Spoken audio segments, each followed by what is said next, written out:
Welcome into Nuts and Bolts. I am Tony Tucker. He is NFL Mike. Check him out on TikTok, people. Hit that subscribe button. And why don't you come on a little virtual trip with us as we are headed to South San Diego, Dakota, Mount Rushmore for the Los Angeles San Diego Chargers. We love you. We love you. Let's go. San Diego Chargers are fortunate to have Lance Allworth. On blue, ready? Don Coryell. Hello, history books. Touchdown, San Diego. Woo!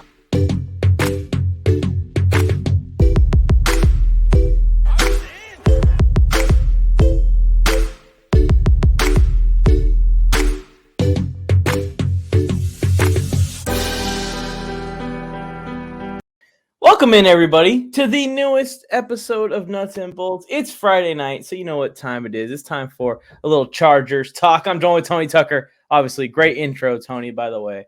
How you doing? I'm pumped to hear your Mount Rushmore. Tony has put together a Mount Rushmore list. I am completely blind. Completely blind. So we'll see what the reaction is. Tony, how you doing?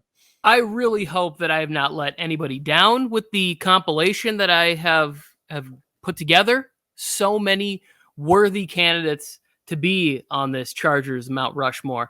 Well, let's have a little bit of fun and make sure if you are watching this, you drop down in the comments with any of your agreements, disagreements, and also when we get to the end of the show, talking about what current Chargers could eventually be etched into the side of this mountain. But before we get into that stuff, the hits just continue, Mike. Morgan Fox coming to this defensive line was... I was like, okay, what other players are out there that Staley could cherry pick, who knows his system, who also had career years in his defense? And then the Morgan Fox signing happens. And I couldn't be happier. What are your thoughts on this?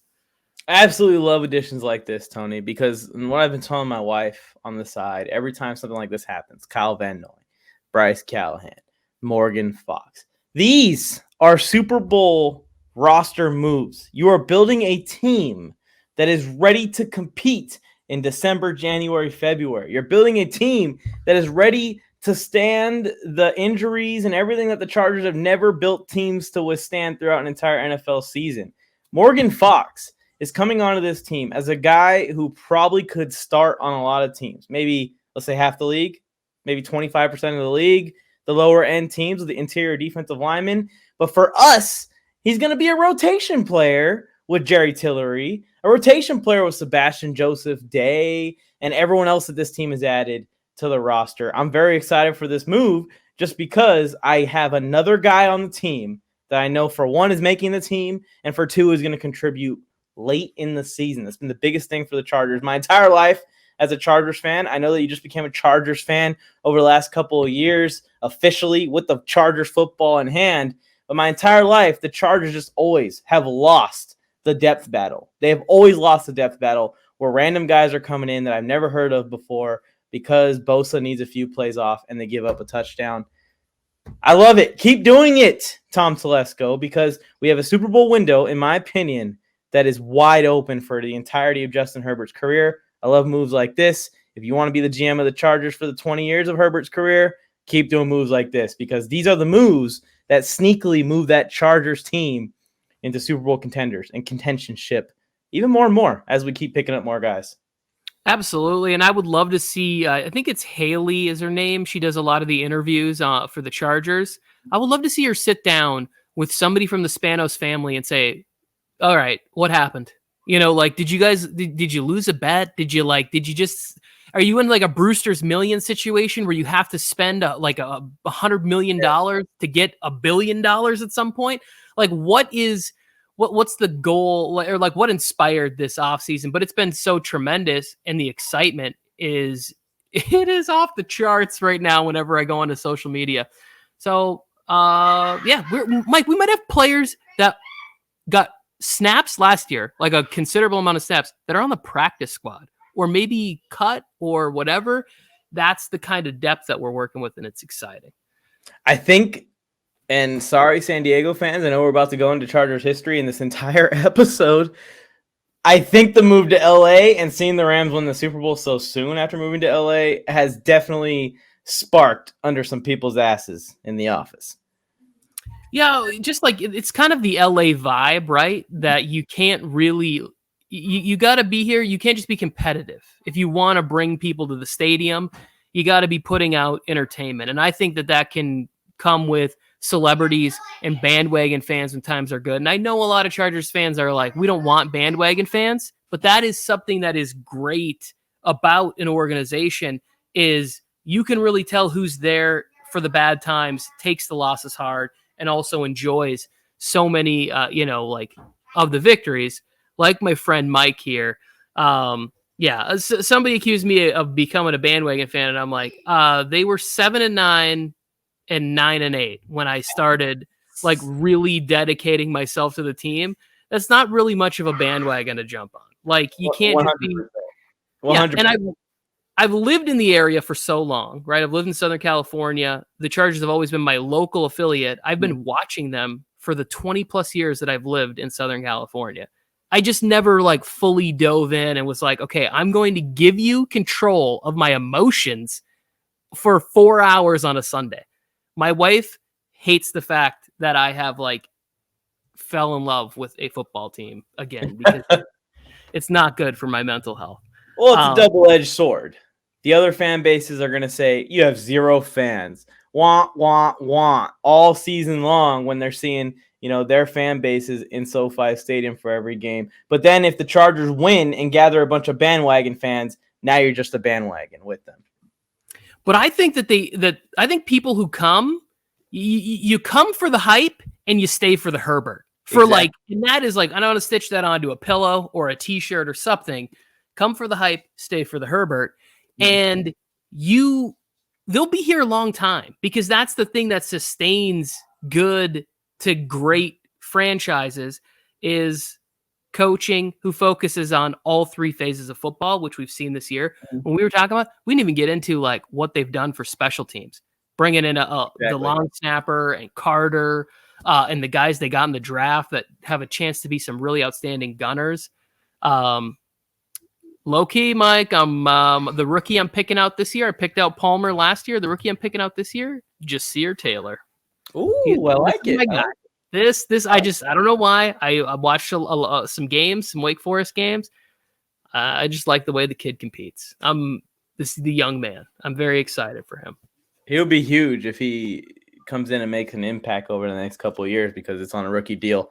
Obviously, we paid all these guys all this money. So anyone that comes in as a rookie and impacts the team, like Zion Johnson or Isaiah Spiller, they're just add-ons to everything that this team already has. And talking about the fan base, I went to the Pro Bowl this year. It was a lot of fun. Went to see Herbert win Pro Bowl MVP in the Raiders Stadium. Stood up on the stage next to Max Crosby as the Raiders fans booed him. It was hilarious.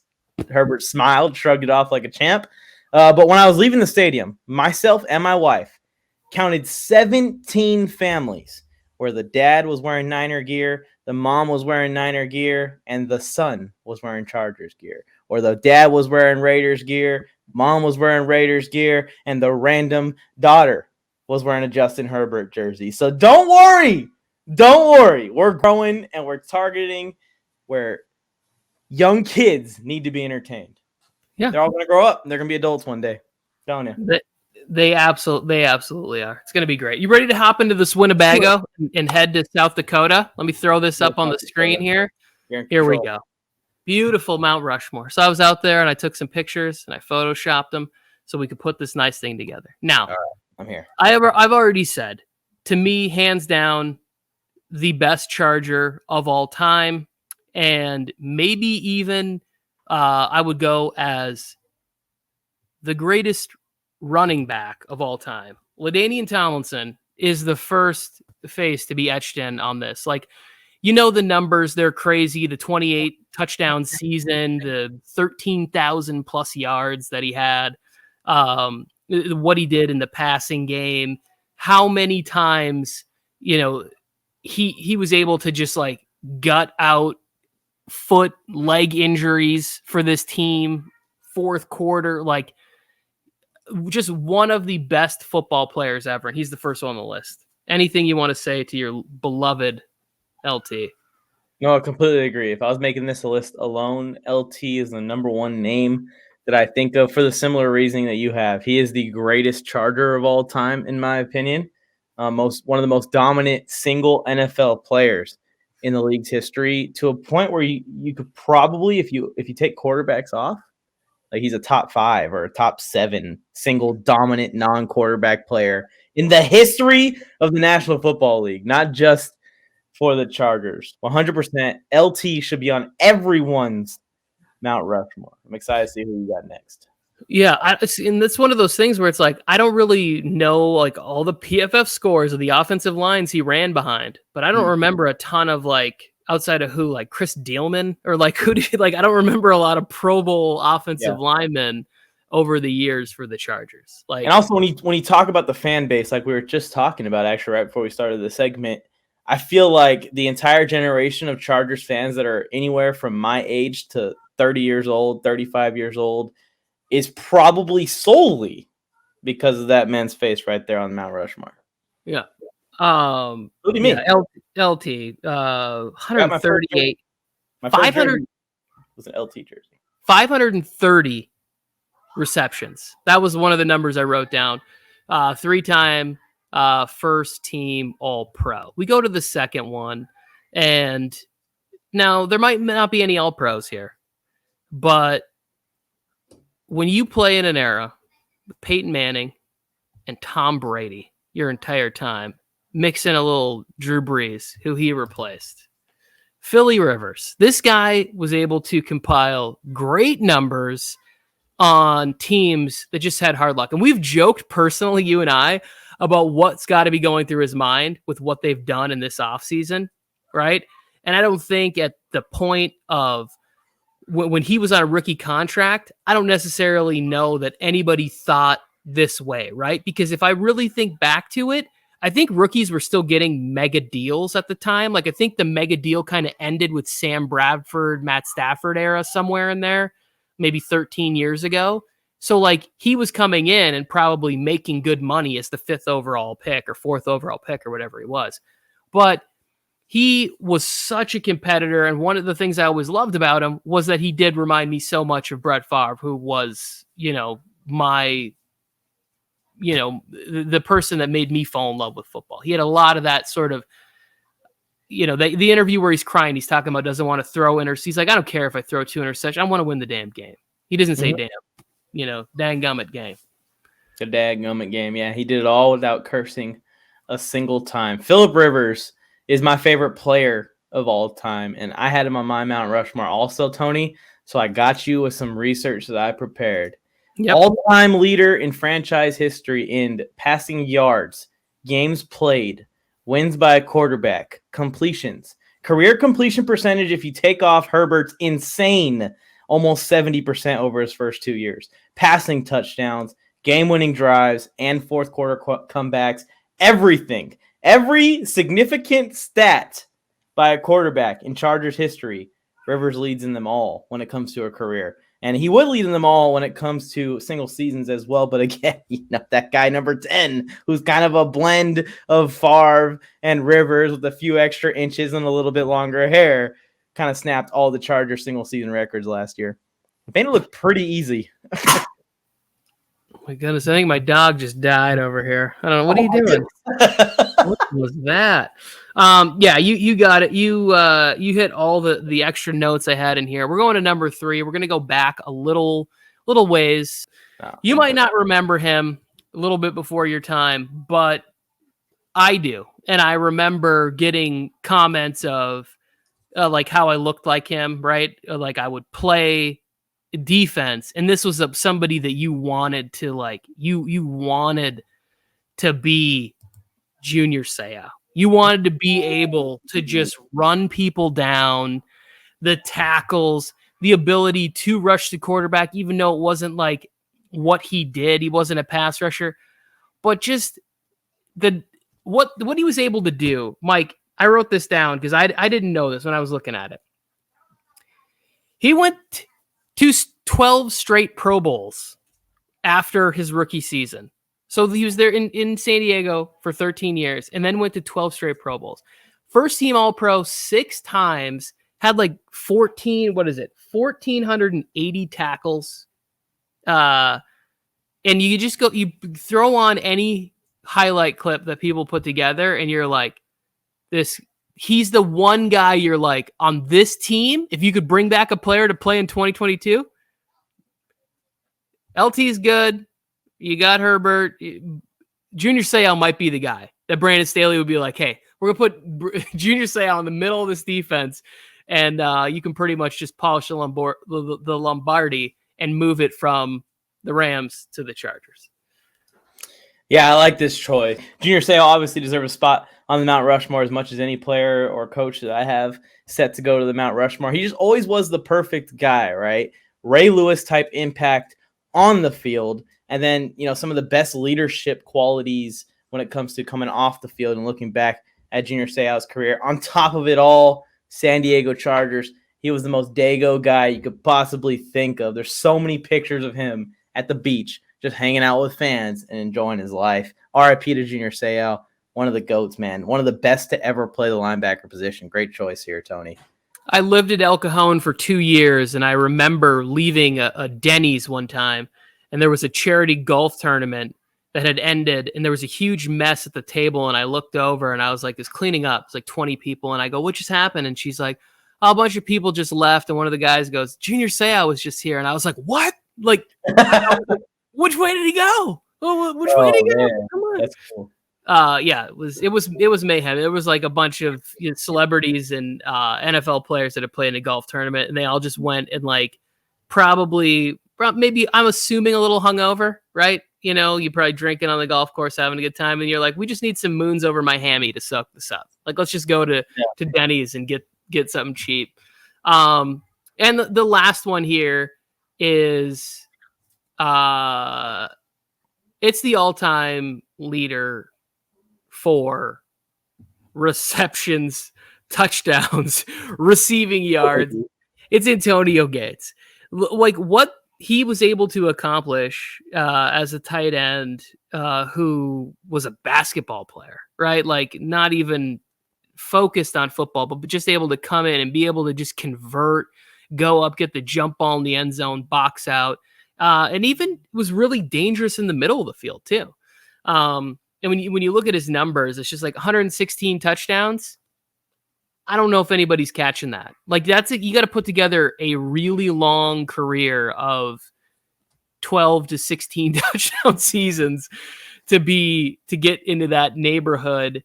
And he put up some numbers there that are very impressive in the tight end realm. So Gates was the last member. Antonio Gates is the next level of tight ends. I mean, I would say one all time, but top 2 all time without any debates. It's him and Tony Gonzalez, and then the rest of the pack when it comes to the tight end position. And the biggest thing for Antonio Gates that a lot of people don't talk about is longevity.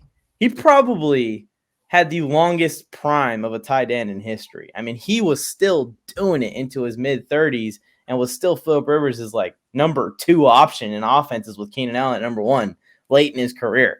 And not doing bad at it either. Still putting up 700 yards and 8 touchdowns in seasons where this man can barely stay together for the entire season. Antonio Gates deserves a spot on your Mount Rushmore, Tony. And to think that 3 of the 4 on this have never won a Super Bowl hurts my soul. But I will tell you this right now. All these guys, including the big old head that yells dadgummit, are Hall of Famers. 100%. Yeah, I agree.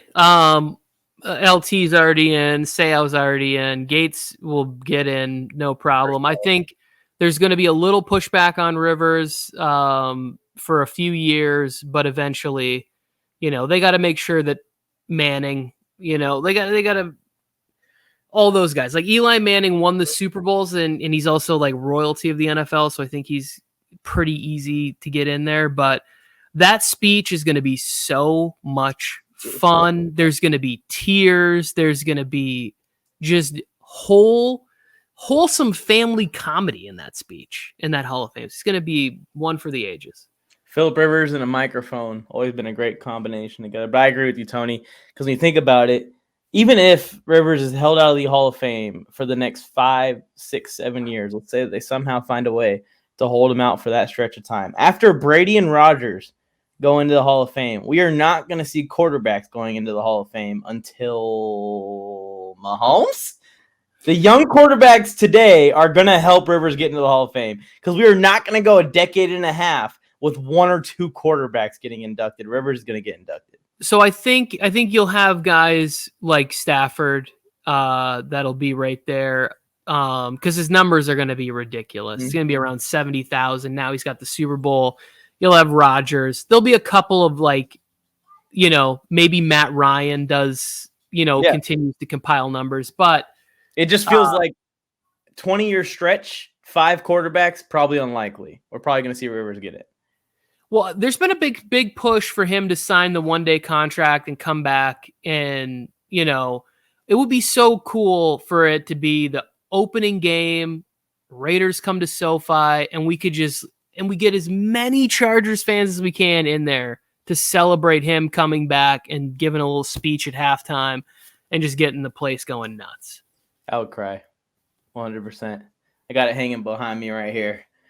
Big fan of old Phillip Rivers. Mike, let's hear your Mount Rushmore. Who would you switch out there?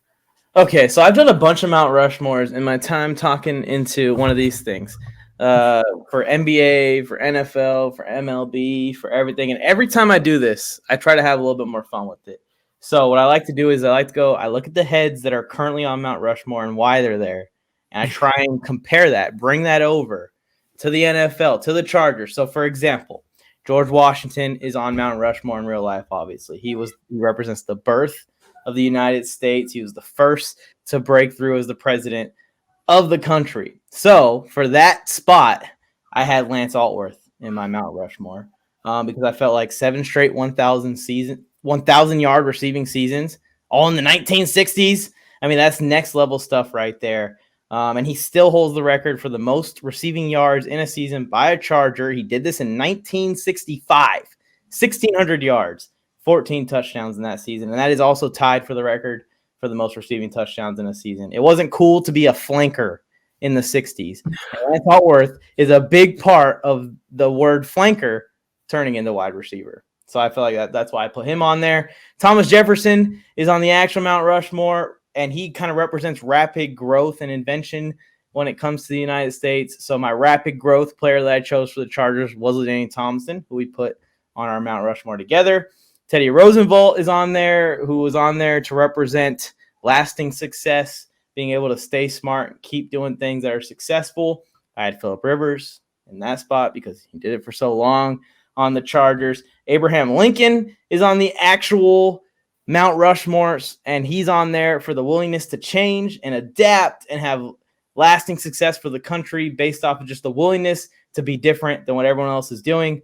And that's where I put Don Air Coryell on there. That's a little bit of a twist because it's a coach. We didn't talk about whether coaches, players, who was eligible for this, but he built an offense that was perfect for quarterback Dan Fouts, wide receiver Charlie Joyner, and tight end Kellen Winslow. He's kind of the orchestrator of creating that team, and all 3 of those guys would go on to be some Chargers all-time greats, obviously. And he also spent 9 years or 11 years as the head coach of San Diego State, so just added a little bit more juice before his NFL career and becoming the Chargers head coach. So my 4 were LT Rivers, like you had, Lance Altworth, and Don Air Coryell. But the guys that I would have put up next would have been Gates and everyone else that was put on the list. Junior Seau was on there too. I think about him too. So I like it. Overall, I think we're pretty much agreeing in like our top 7. It's just how we organize them is different.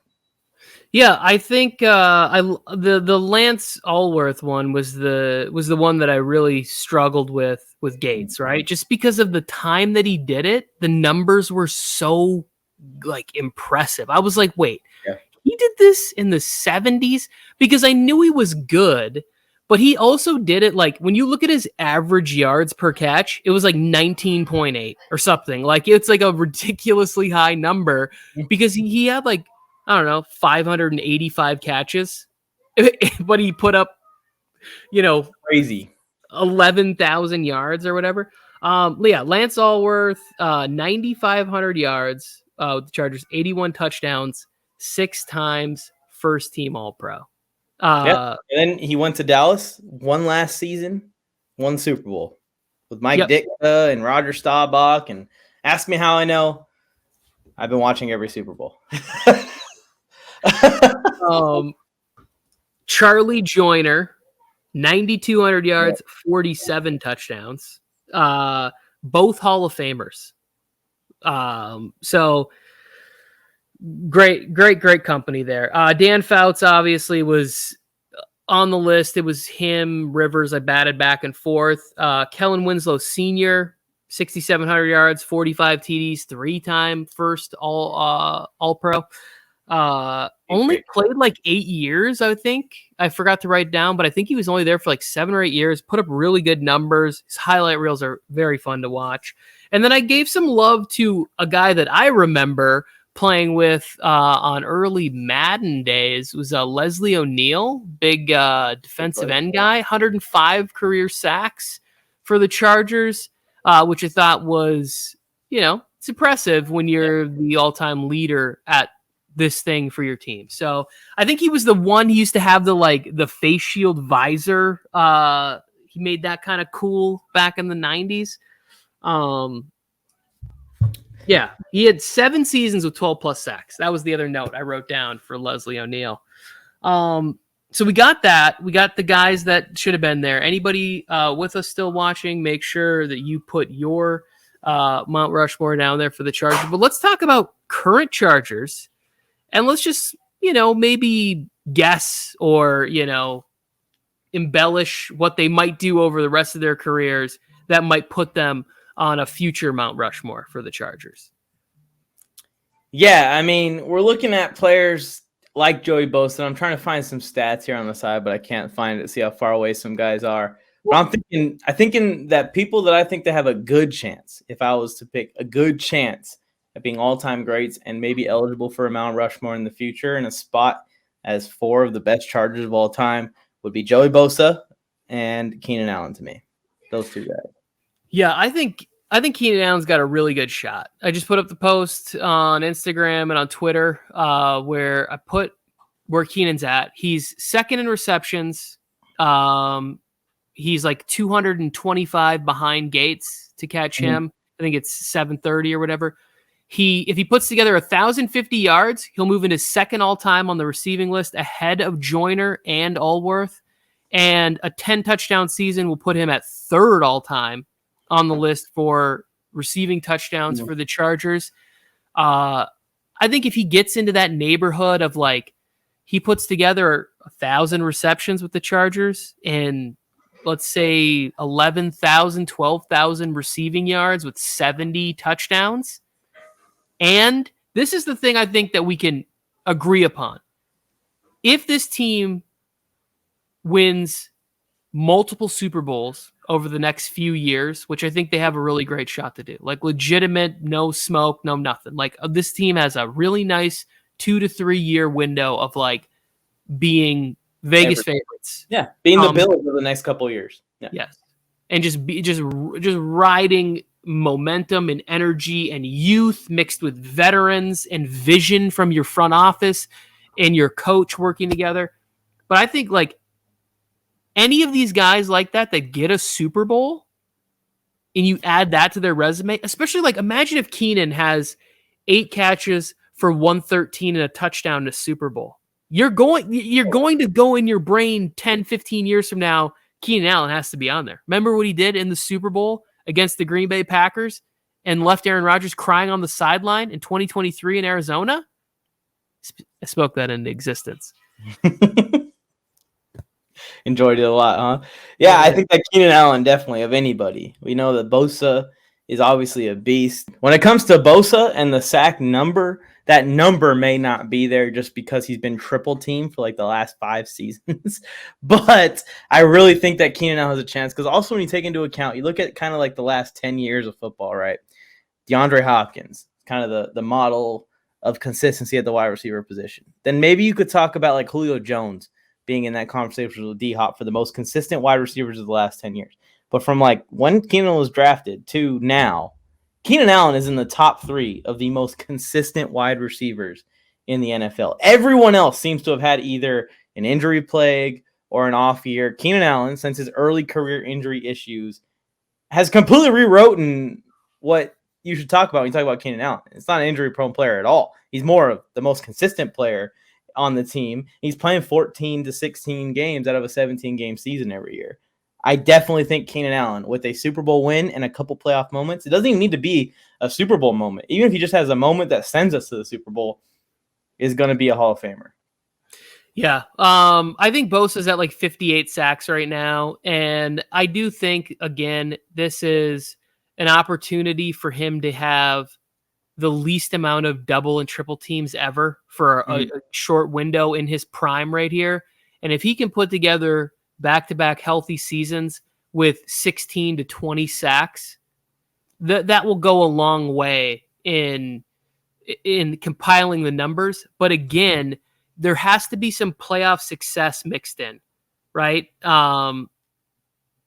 It has to happen because Derwin James is right there too. Like Derwin James, I believe, could compete for the defensive player of the year this year, right? Like he's going to have sacks, he's going to have interceptions, he's going to have tackles, he's going to be all over the field the way that he's going to be used in this defense.